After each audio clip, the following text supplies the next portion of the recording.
under the category of your page, but we will make sure you agree with the ads because you will be publishing every single ad by yourself.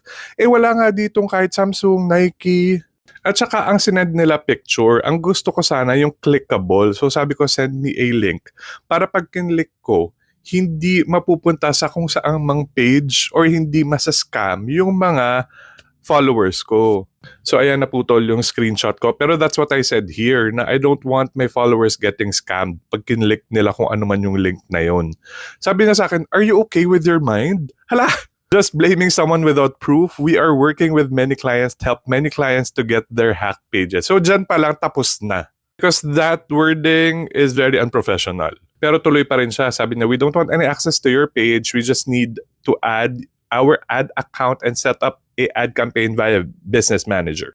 It's 100% legit and Facebook allows this. And one thing should be cleared that we won't require any access to your account.